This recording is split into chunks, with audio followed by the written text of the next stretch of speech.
Olá, sejam bem-vindos e bem-vindas mais uma vez ao Laboratório da Imaginação. Hoje iremos falar sobre o ato de ler, o comportamento de ler e os processos psicológicos básicos, como que a leitura auxilia no desenvolvimento, na estimulação dos processos psicológicos básicos. Antes de falarmos apropriadamente sobre esta temática, eu queria que vocês assistissem a um episódio chamado Cinquentão, do canal do YouTube Embrulha pra Viagem. Vamos lá, vamos assistir a este episódio e perceber algumas questões relacionadas aos processos psicológicos básicos, quando esses processos eles estão entrando em colapso, quando eles estão falhando. Vamos lá. Olá, fiquem à vontade, o doutor já vai atender vocês, tá bom? Obrigada. Pronto, amor. Agora você fica aqui que eu vou estacionar o carro que eu deixei na frente da garagem, tá bom? Quando o geriatra chamar, você entra e fala tudo pra ele. Geriatra? Como assim geriatra? Você tá maluca? Você falou clínico geral. Olha pra mim. O que eu vou falar pra um geriatra? Que você não tá escutando direito, que você também não tá enxergando bem, que você anda esquecendo as coisas, mas não assume. É pra prevenir, amor. Gente do céu, isso é estresse. Joelho estourado, coluna fodida, você fica miguelando a fisioterapia pra poder ir pra musculação. Normal como qualquer amante do esporte. Amor, é sério, olha, de repente ele te encaminha pra uma psicóloga, você faz terapia e pronto. Você tá brincando comigo, né? Amor, você tá se vestindo como um adolescente, você comprou um skate e teu melhor amigo tem 20 anos. O que eu posso fazer se eu tenho facilidade pra fazer amizade com a galera? Amor, você tá fazendo papel de ridículo. Semana passada, você ficou o final de semana inteiro jogando RPG no cemitério vestido de Senhor dos Anéis.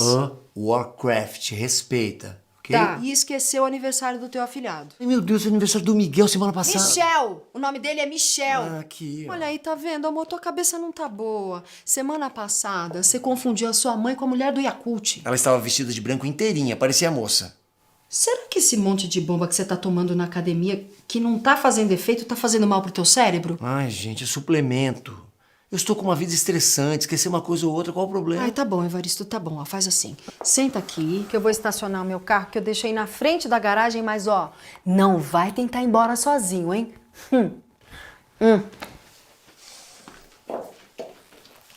Gente, nossa. Oi. Oi? Oi. Não tá me reconhecendo? Ah, claro que eu tô, ele lindona. Nossa, que loucura aquela festa, né? Desculpa, que festa, seu Evaristo? Eu acho que você tá confundindo. Eu sou a Fernanda, filha do Osvaldo. Seu parceiro de bote, tio. Bom, a Fernanda. Tô falando. É que ele gosta tanto de bocha que pra ele é uma festa. Eu falei, vamos falar da festa e tal. Tá. Não, eu vim só deixar os exames do meu pai aqui. Pô, muito legal saber que o senhor tá se cuidando. É tão importante e ninguém foge à andropausa, né? Então, que bom. Não. E você tá. Não, aqui. Eu vim acompanhar uma prima minha que tá lá fora. Inclusive eu tenho que vazar pra facu agora. Facu? Tô fazendo faculdade de artes do corpo, né? Com especialização em contato e improvisação. Que legal! Bacana. Conta pro meu pai tudo isso. Aproveita e pega o meu contato aí para passar pra ele, né? De repente. Tá, Né? tá bom. Aí às vezes você me dá um oi no Zap e tal. Né? Pode Anota falar. aí, 11, né? São Paulo. Foi. 9. Todo lugar tem 9 agora, né? 9243. Sim. 3. 9243 já mudou, né? Já foi. 96. Olha, o médico daqui é ótimo com memória. Ajudou muito meu pai. Pode ser daqui uns 20 anos. Né? Não, porque eu fui clonado, né? Os caras tentaram clonar. Aí eu falei, não, vou comprar outro celular, troquei número, troquei tudo.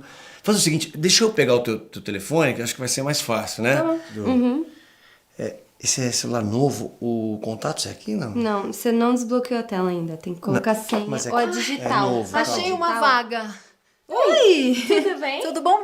Prazer, Clara. Fernanda. Amor, lembrei de uma coisa.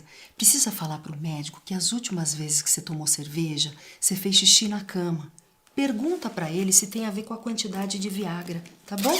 Eu vou entregar a carteirinha aqui e já vem.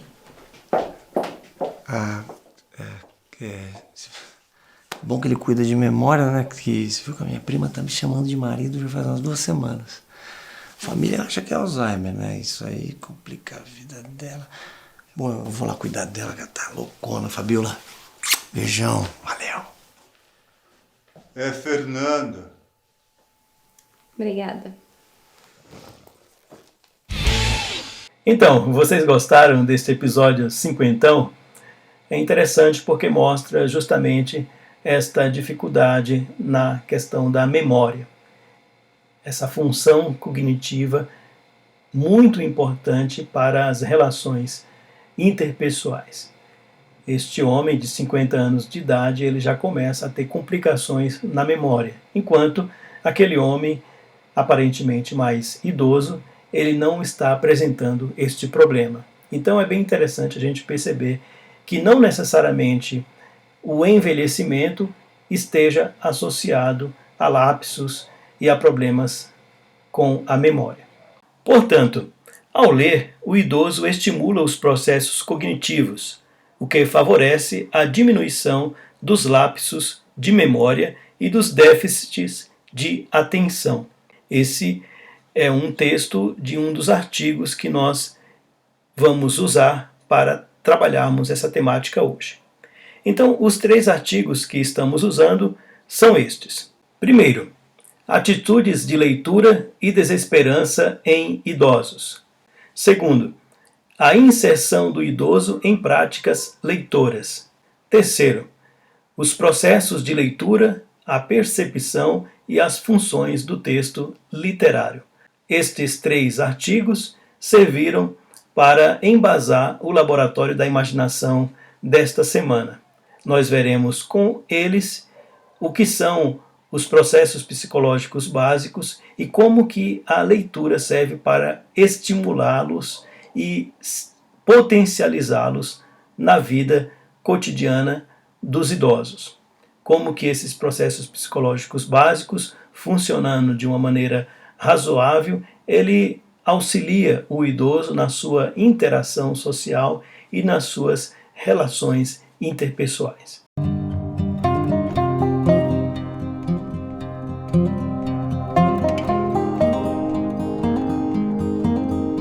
Então vamos para o primeiro processo psicológico básico, a percepção.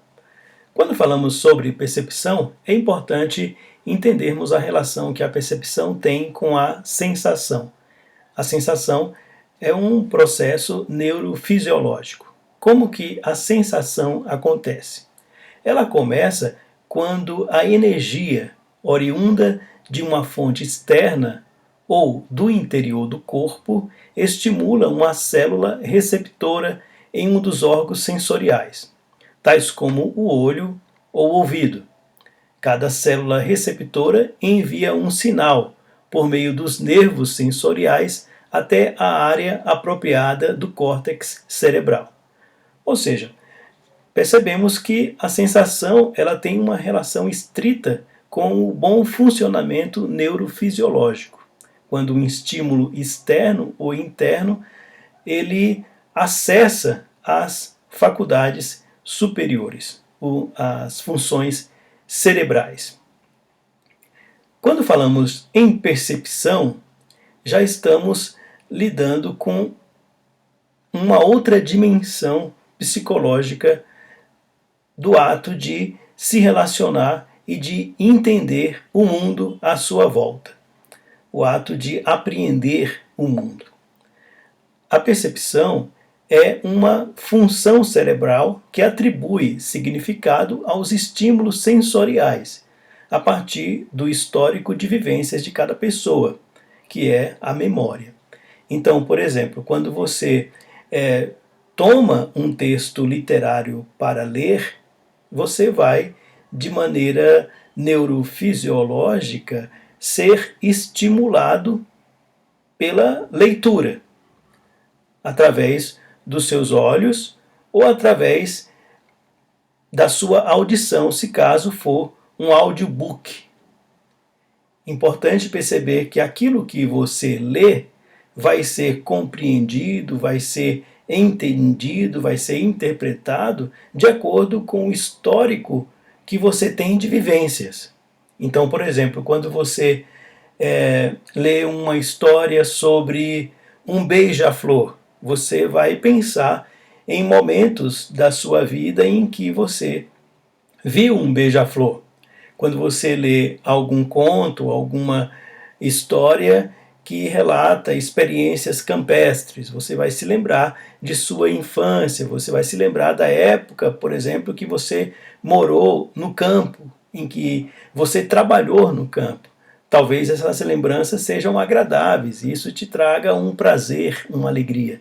Talvez essas lembranças sejam difíceis e isso possa até te deixar um tanto mal ou um tanto triste, ou até você pode se lembrar e entender como você venceu, como você superou situações difíceis e está onde você está.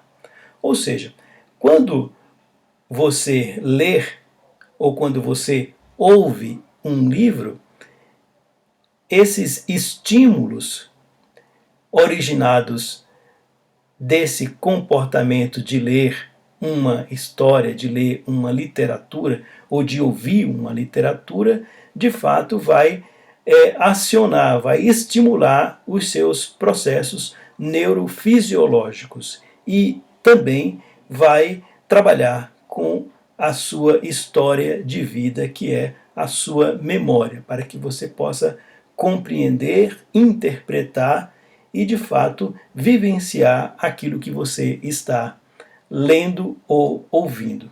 Percebe o quanto que é importante o comportamento de ler? A leitura, ela mantém a nossa mente, mantém o nosso cérebro, mantém as conexões cerebrais, as conexões neuronais ativas. E isso ajuda a justamente nos manter saudáveis psiquicamente, evitando aí o processo que é comum ao período de envelhecimento, né, que é justamente a questão aí das perdas cognitivas que vai acontecendo de maneira gradual, lenta ou de maneira acelerada, de acordo com o comportamento de vida de cada pessoa.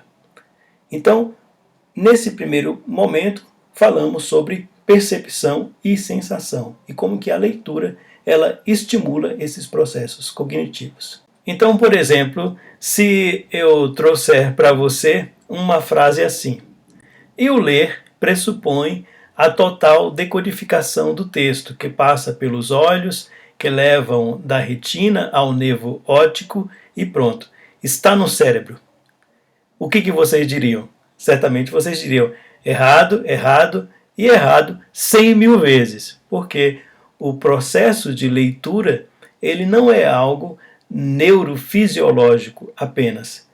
Ele é estimulante para o processo neurofisiológico, mas ele também tem uma conexão direta com a nossa história de vida, com a nossa memória, porque quando você lê a si mesmo naquilo que personagens e situações do texto te faz rememorar, tá certo?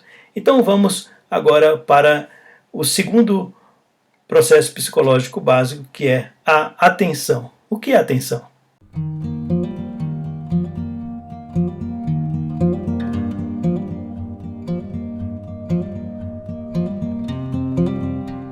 Vamos lá então. Atenção. O que é atenção? Como que o processo da leitura, a prática da leitura, auxilia na manutenção e no desenvolvimento da atenção e como que a atenção ela é importante na vida das pessoas idosas, nas suas interações sociais. O que é atenção? Atenção é um processo psíquico que permite concentrar a atividade mental sobre um fato determinado. No exame da atenção, é importante considerar a capacidade de concentração. Por exemplo, vocês estão assistindo a este vídeo agora. Vocês estão concentrados assistindo a este vídeo. Por quanto tempo vocês conseguem assistir esse vídeo? No momento em que vocês estão assistindo a este vídeo, você está também prestando atenção em quais outros objetos. Quando você é convidado para se concentrar em uma determinada atividade, por quanto tempo demora para você iniciar esse processo de concentração? Por quanto tempo demora o start da concentração? Isso tudo é a avaliação sobre a capacidade de concentração. Há pessoas que dizem, por exemplo, que as mulheres elas têm uma capacidade de concentração bastante desenvolvida, porque elas são multitarefas, né? Quando falamos de atenção também, nós falamos dela a partir dos transtornos de atenção. Por exemplo, a aproxexia, que é a ausência de atenção, que caracteriza uma demência grave. A hipoprosexia, que é a diminuição da atenção, considera-se uma demência leve. A hiperprosexia, que é aquela atenção exagerada, em você fica extremamente atento a um determinado fato, a um determinado objeto e não consegue sair daquilo, né? E a distraibilidade, que é essa atenção excitável. Você está assistindo a este vídeo e de repente você se distrai e desfoca a atenção para outros objetos. Então percebe como que a atenção ela está presente em nosso cotidiano? Por exemplo, uma frase como esta que relaciona a atenção ao comportamento de leitura. Observam que a atenção, que o processo cognitivo da leitura pode melhorar a capacidade de concentração do idoso, sendo que a atenção pode ser considerada um pré-requisito para o comportamento eficiente nessa idade. É importante entender que a prática de leitura ela desenvolve justamente a sua capacidade de concentração em relação ao tempo que você gasta se dedicando à leitura, nessa atenção focada, e ao mesmo tempo em que você está lendo, por exemplo, você pode ouvir uma música. Por exemplo, tem pessoas que relacionam a leitura com a escuta de uma música clássica. Isso também trabalha essa capacidade de concentração da atenção em mais de um objeto, né? E isso tudo é importante, e a leitura ela desenvolve consideravelmente a sua capacidade de atenção e a sua saúde psíquica nesse aspecto do processo cognitivo básico da atenção. Tá bom? Vamos então para o terceiro momento da nossa fala, que é sobre a memória, um outro processo psicológico básico importantíssimo na nossa vida social. Vamos lá então ver o que é a memória.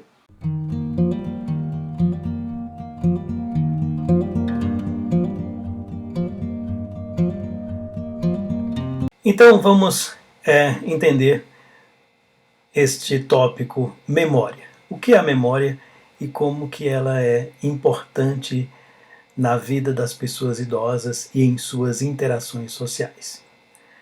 A memória é a função psicológica que garante o elo temporal da vida psíquica, pois reflete o passado no presente e permite a perspectiva de futuro. Ou seja, a memória é essa função psicológica que permite a manutenção identitária do sujeito. É por isso que em casos de Alzheimer é comum os filhos, os netos, os parentes se referirem à pessoa que está passando pelo Alzheimer que têm o Alzheimer no passado, né? Ah, minha mãe foi assim, justamente pela dificuldade inerente ao adoecimento de manter o elo entre passado e presente. A dificuldade que a pessoa tem de reconhecer os entes queridos no presente, reconhecer filhos, reconhecer netos, etc, etc. Importante falar sobre a memória são os seus componentes. A memória, ela se compõe basicamente de fixação, evocação e reconhecimento. A fixação é a capacidade de gravar os dados, gravar uma determinada informação, um determinado estímulo. A evocação é a capacidade de atualizar os dados, de trazer os dados à memória, de trazer os dados para que você possa utilizar em um determinado contexto. Por exemplo, o esquecimento é a impossibilidade de evocar os dados. Se vocês se lembram, eu acredito que certamente vão recordar do início deste vídeo em que eu passei ali um episódio chamado Cinquentão, que a incapacidade daquele moço de relembrar o nome da garota. Então, ao invés de falar Fernanda, que é o nome dela, ele fala Fabiola. E justamente aquele outro senhor, ele tem essa capacidade de evocar o nome, ao invés de esquecer ou de não lembrar, ele simplesmente pontua ali, não, é Fernanda, o nome dela é Fernanda. Então, assim, esse senhor ele está com a sua memória preservada. A outra dimensão é o reconhecimento, é a capacidade de você se recordar de uma imagem. Quando você vê uma determinada pessoa e se lembra quem ela é e o episódio em que vocês se encontraram em um período anterior. E essa dimensão do reconhecimento também naquela situação lá do episódio cinquentão está comprometido. Nesta frase em que há uma relação entre memória e leitura. Vamos ver o que diz aqui. O processo cognitivo da leitura promove a estimulação da concentração, da atenção seletiva e do relembrar, sendo que os lapsos e os déficits de memória tornam-se menos frequentes. Então percebe que a leitura, o comportamento de leitura, a prática de leitura é muito importante para a preservação de uma boa memória. Portanto, é potencializador para a memória de cada sujeito que tem a leitura como uma prática cotidiana.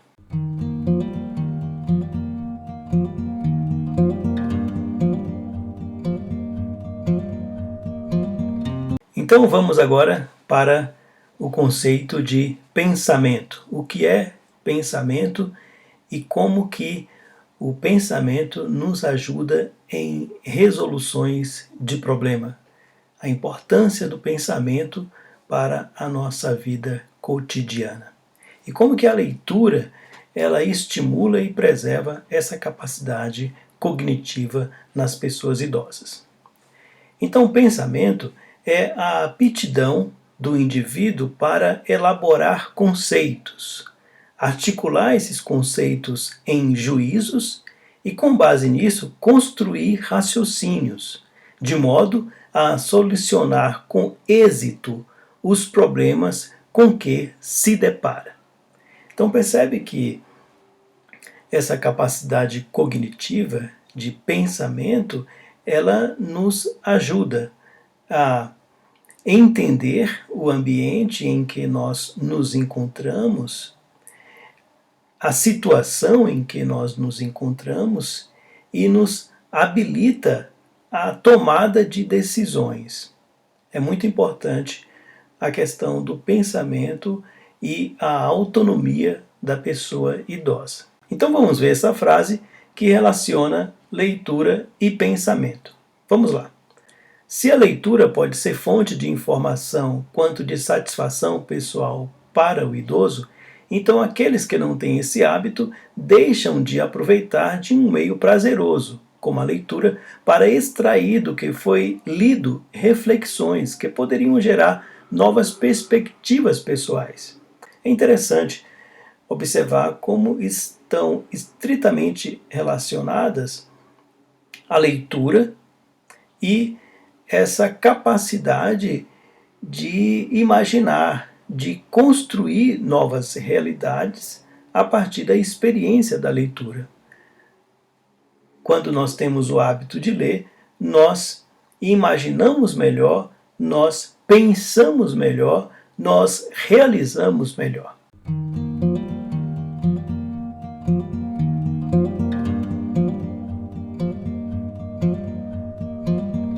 Por último, vamos falar sobre a linguagem. O que é a linguagem? A linguagem é um meio de comunicação verbal entre as pessoas. A palavra que compõe a linguagem é o envoltório material do pensamento e manifesta a dimensão perceptível das ideias. A linguagem é esse meio utilizado entre os humanos para comunicar o pensamento, comunicar uma ideia. Então, quando você utiliza da linguagem verbal para se comunicar, você expressa aquilo que você está sentindo, aquilo que você está pensando e aquilo que você está idealizando. A linguagem é extremamente importante para as relações interpessoais. Quando falamos sobre linguagem e o comportamento de leitura, é lógico que nós vamos perceber logo de início que o comportamento de leitura vai ampliar a nossa capacidade linguística. Vai nos ajudar, inclusive, a organizar melhor o nosso pensamento e a dizer aquilo que muitas vezes nós não conseguimos colocar em palavras. Esta frase, por exemplo, que foi escrita pela neurologista do Hospital Moriá, aqui de São Paulo, Lorena Brosseghini Barcelos, ela diz assim: a leitura diminui os fatores de risco para todos os tipos de demência. Ela melhora as sinapses dos neurônios e isso ajuda na memória de trabalho, no planejamento das funções cognitivas, na memória imediata, na memória tardia, no convívio social e na linguagem. Qualquer estímulo é válido. Ler com os netos, ler jornais, revistas, romances, livros educativos, palavras cruzadas. Mas é importante diversificar, não ficar sempre no mesmo tipo de leitura. Isso ajuda a trabalhar as variadas regiões do cérebro. Então está aí a importância do comportamento de leitura para o desenvolvimento da linguagem. Por fim, eu quero encerrar o Laboratório da Imaginação desta semana com uma reflexão feita pelo professor Dante Marcelo Claramonte Galian. Ele é docente desde 1999 e diretor do Centro de História e Filosofia das Ciências da Saúde da Escola Paulista de Medicina, da Universidade Federal de São Paulo. Esta reflexão está no livro A Literatura como Remédio. Ele diz assim: porém, se ainda te interessar a cura para os males de nossos tempos desnorteados, creio que deixei claro aqui a prescrição. Desocupa-te, despreocupa-te e sem pressa desfruta do substancioso remédio da literatura. E de preferência, tornando segundo a posologia do laboratório de leitura. Não te prometo a cura, mas garanto que pelo menos te sentirás cuidado e aliviado de tua pressa, preocupação e talvez da tua solidão, o que não deixa de ser algo bastante importante para a saúde da alma. Não é mesmo? Um abraço, até a próxima semana em nosso Laboratório da Imaginação. Obrigado pela atenção de todos vocês. Tchau!